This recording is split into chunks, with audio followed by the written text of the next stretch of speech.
Welcome to Let's Talk Climate. I'm Bruce Bekkar, fellow at Climate for Health at ecoAmerica, and I'm coming to you from northern San Diego, lands once shepherded by the Kumeyaay Indians. I'm really looking forward to talking about today's topic, The Heat is On, with our guest, Dr. Sergio Rimola from the National Hispanic Medical Association. Sergio, thank you very much for being here today. Thank you to ecoAmerica for the invitation to be in this Let's Climate show. I am very thankful for the invitation. We're really glad that you could join us. I know you're a busy guy. You wear a lot of different hats, kind of like I do. But let's stop right at the beginning and talk a little bit about the National Hispanic Medical Association. What's it all about and how did you get involved? Yes, the National Hispanic Medical Association was founded over 20 years ago, and it represents approximately 50,000 physicians around the United States. And it's an organization that works in collaboration with the government, with the different agencies, and basically empower physicians to improve the health of Hispanics in general. I got involved in the organization approximately 12 years ago, and I have been the DC Metro co-chair for the past 8 years. Great, 50,000 physicians. This is an organization that really has a lot of influence, I would think, and it's across the country, I would expect. Absolutely. At the present time, we have 9 chapters in all around the United States, and I represent the chapter of Washington, D.C., Maryland, and Virginia. We also work in a collaboration with different medical schools, so we are in partnership with the Latino Medical Students Association, with residents, with other organizations such as the Latino Dental Association, the Pharmacists Association. So it is an organization that has been growing over the years. Well, anyway, it is wonderful to have you and to be able to talk about such a unfortunately timely topic as heat. We're calling it The Heat is On because I think so many of us have noticed heat more and more over the last several years, which kind of leads me into the first question here. The research that we have done here at ecoAmerica has shown that people across the country are most aware of and concerned about severe weather they're directly exposed to, like for us, fires in the West, hurricanes in the Southeast. You're in the Maryland, D.C. area, and you see patients there. What kinds of heat-related problems have you been noticing in your patients, or have your colleagues been telling you about? What we are experiencing in this area is what we call extreme heat. By definition, is when you have over 3 years of temperatures above 90 degrees, or temperature don't go below 80 degrees over a period of 3 days. Those are the phenomena that we have experienced here, not as much as other places where you have fires and hurricanes. Here is mostly extreme heat. And for the past month, particularly, we have been having tremendous heat waves that have been affecting the health of many patients. I have been reported in my institution that they have an increase on cases of heat exhaustion, and even some patients that have come to the emergency room with heat stroke. And for our community, Latino community here in the area, is mostly representative for the workers that they work outside. They are at a higher risk of having this type of situations, since they have to work with very little protection during the day. Yes, and we're aware of the fact that the Hispanic and Black populations are overrepresented in outdoor workforce. And it's people working in construction, people working on infrastructure projects, repair or replacement of bridges and things like that. And also, of course, the agricultural sector, where people have to work outdoors a lot is a particular risk. Do you think have you personally noticed more humidity? Do you hear about that as well? Yes, I have been noticing when we talk to my colleagues that this particular season has been very bad for again, for having so many patients coming into the emergency room. Some workers have required some, that they have more breaks. They are better prepared, but nevertheless, some people they still have this type of situation. Particularly people who have a high risk of having this type of events are, as in my field, pregnant women, children, elderly, and that's something that we have seen, and it's been reported in some studies that you actually collaborate a few years ago. The pollution and heat increase the risk of preterm labor and also increase the risk of miscarriages. And there is more risk of low birth weight. And that has been definitely, we have it in this time of the year. We have so many people that they are not drinking a lot of fluids, they are working outside, and they go into preterm labor and they have to go through the hospital. So that's what I have been seeing in my private practice, and not my private practice, but at the clinic that I work. Mhm. Yeah, that's a good point. And as you, I think we're referring to our study in JAMA that came out a couple of years ago, looked at the connection between heat and preterm birth, low birth weight, and stillbirth in the US. 9 of 10 studies that we found that covered the breadth of the United States showed a significant association with all those bad birth outcomes. And we're not going to dwell on that, but both of us as OBGYNs, certainly these are populations that we're particularly attuned to and concerned about. I was asking about humidity simply because I think it's important to remind people that the humidity, in addition to being uncomfortable, also increases the risk of heat-related health problems, because a humid atmosphere doesn't take the sweat off our skin nearly as easily. So we don't cool off as much in humid environments. And humidity is certainly a part of the climate change that we're experiencing. So you mentioned, in addition to heat stroke and heat exhaustion and things like that, pregnancy complications, but also all sorts of cardiorespiratory problems are exacerbated, asthma certainly, by increased temperatures.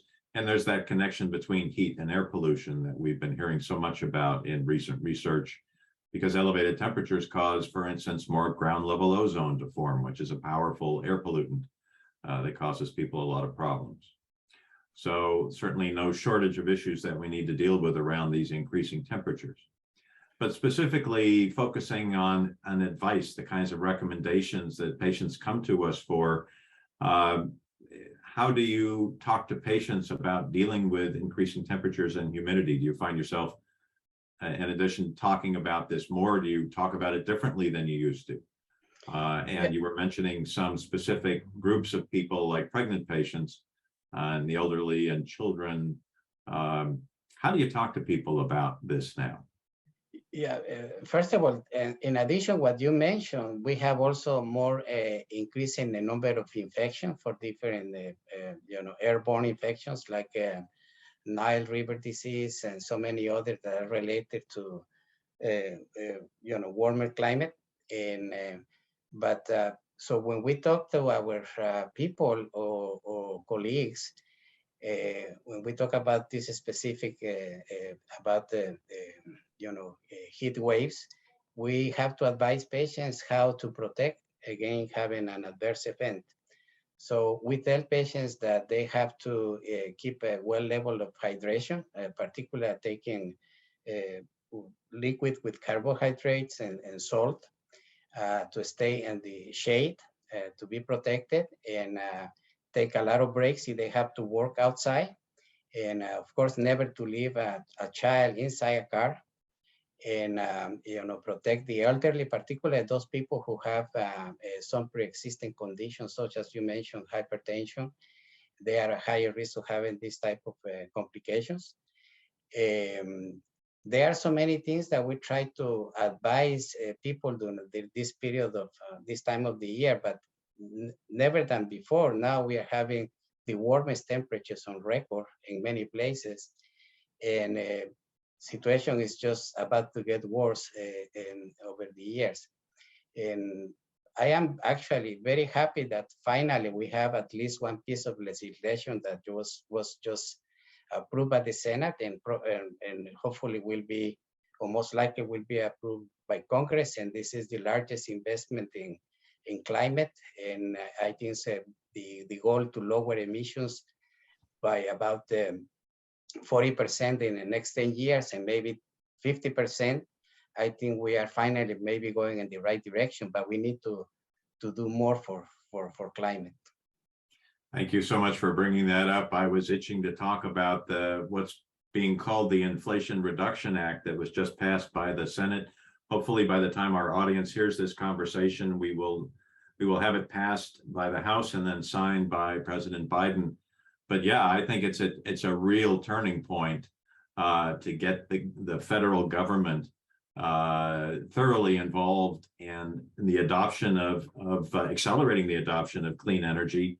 And so many, I think, of the features of this bill will directly address the populations that we're talking about. For instance, if you increase the use of renewables instead of burning fossil fuels, although that's going to take some time to have an impact on temperatures, it's going to immediately improve air quality in and around those areas where those fossil fuel plants currently exist.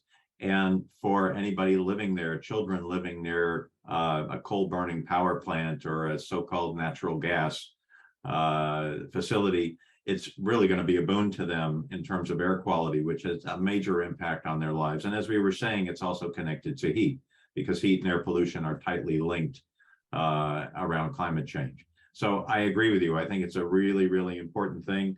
Even aspects like providing significant tax rebates to people that get electric cars will help substantially for air quality and help for us in our approach to dealing with climate change. And I notice also for the first time, there'll be significant tax rebates for the purchase of used electric cars. So people that can't afford a new Nissan Leaf could buy a used one and save thousands of dollars on taxes, plus not having to pay over $6 per gallon, which is what it costs out here to buy a gallon of gas. So I agree with you, and I really appreciate you bringing it up, because I was trying to figure out a way to work it into the conversation. I think it's a really important point. And we're going to kind of pivot over to talking more about government action. And certainly that's an important sign that the federal government is finally doing something about this. But for many years now, a lot of us have been involved at the local level and have seen action that really, actions that elected officials can take at the local level that really makes a difference in this way also. Doesn't have the same impact as a national piece of legislation, but still it makes a big difference in local communities. So I know that, for instance, you serve on a Latino advisory board for the governor in Virginia. Have you heard about any actions being taken regarding public health and climate and heat, specifically the state of Virginia or locally where you are? Well, for with the past administrations, there was some gains on on climate, and but it seems to be that it could be some reversal. But for now, I think things are still going in the right direction, because the Senate is still is in favor of keeping, the clean energy bills that they were passed on the past administrations. We have here a group of doctors that we advocate for climate, and here in Virginia, in Northern Virginia, is Virginia Physicians for Action Climate, and we usually go to Richmond to lobby on Lobby Day on January for trying to promote bills that will improve climate and clean energy here in Virginia. So that's something that we have been doing with this group for the past few years. I think that's very important for us all to think about.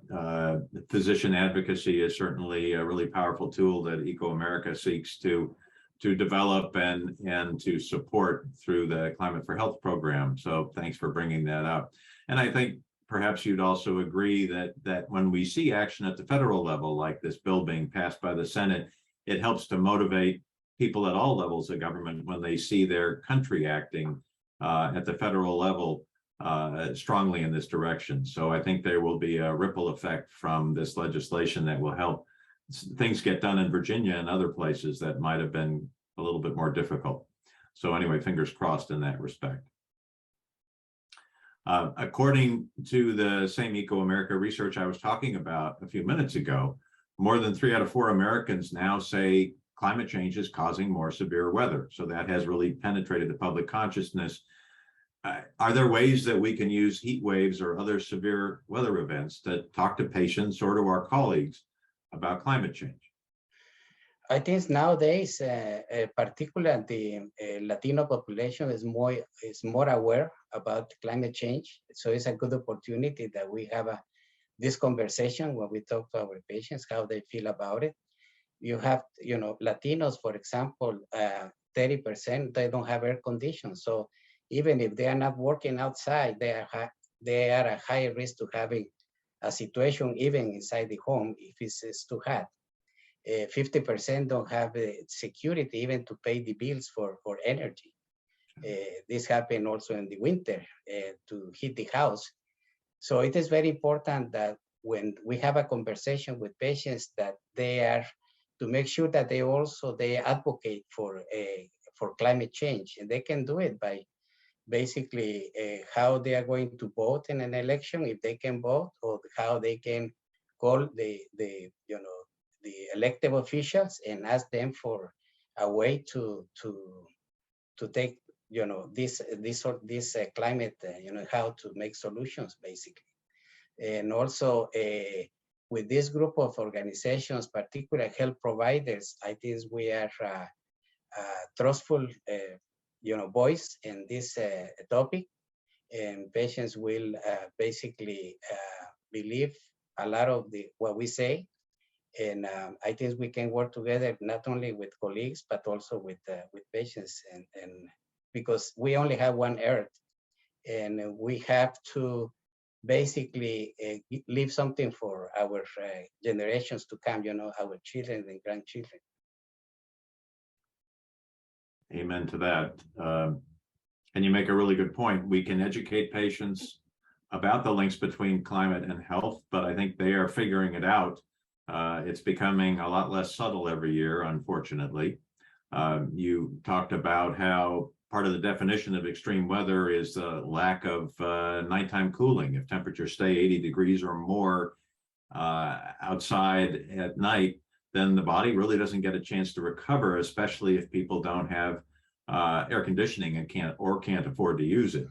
So I think we need to perhaps just use those examples and talk about the things that people can see or are directly experiencing.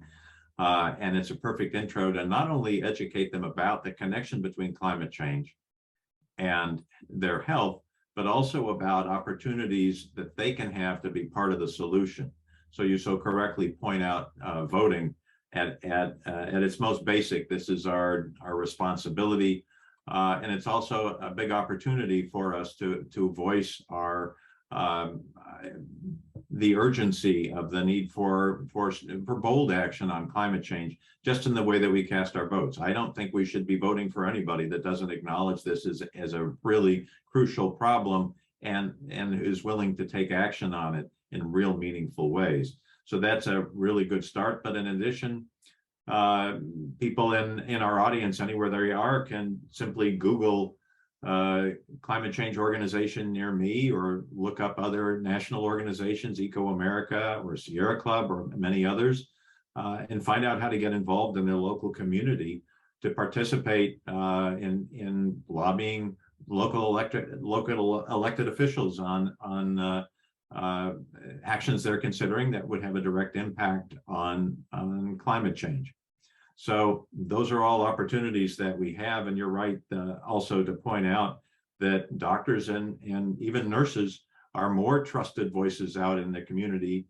We need to use our voices right now, because otherwise so much of the work we're doing is just trying to take care of a problem that we really need to stop.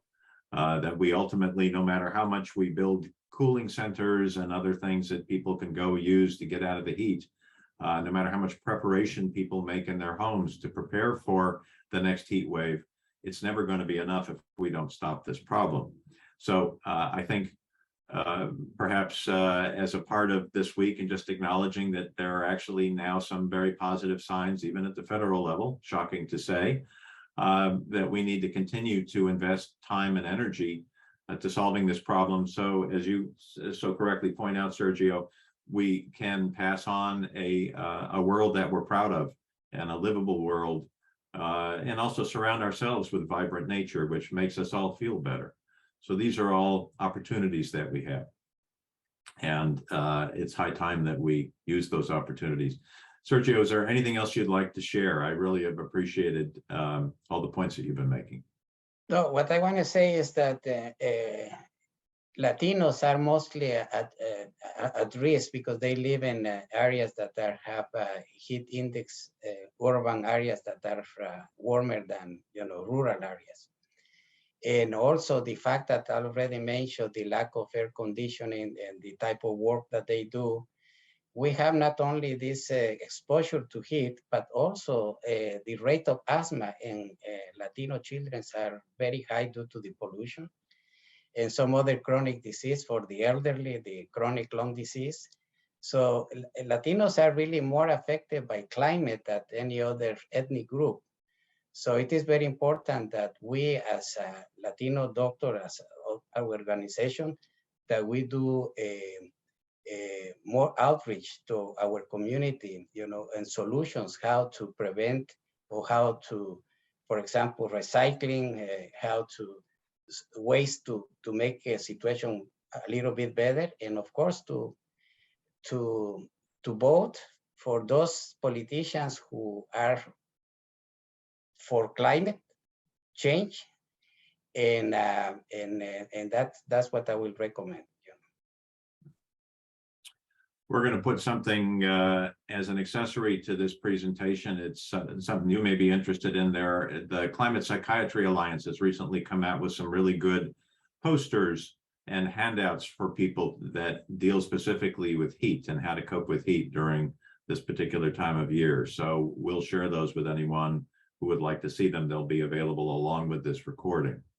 But thank you very much. I think the National Hispanic Medical Association is a very important partner to ecoAmerica, and you're absolutely right. You, with your 50,000 physicians and growing, are a truly important part of our national effort to raise awareness about climate change, also to remind people that they have real ways that they can contribute to its solution, in addition to learning how to cope as best we can until we get that done.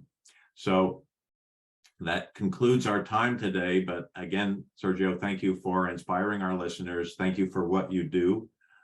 We need bold climate solutions, as you so well know.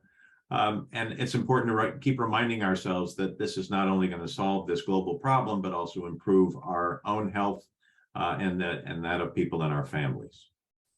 Thank you so much for the opportunity, Bruce, and thanks again to ecoAmerica for the invitation to participate in this webinar.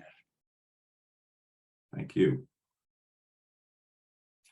Engage with us online with the hashtag Let's Talk Climate, all one word, and be sure to subscribe and follow us for the latest thought leadership resources and episodes on climate action and advocacy. From everybody here at ecoAmerica and Climate for Health, thank you for joining us. Please care for our climate in order to care for our health. Be well, stay safe, and let's take action. Thank you.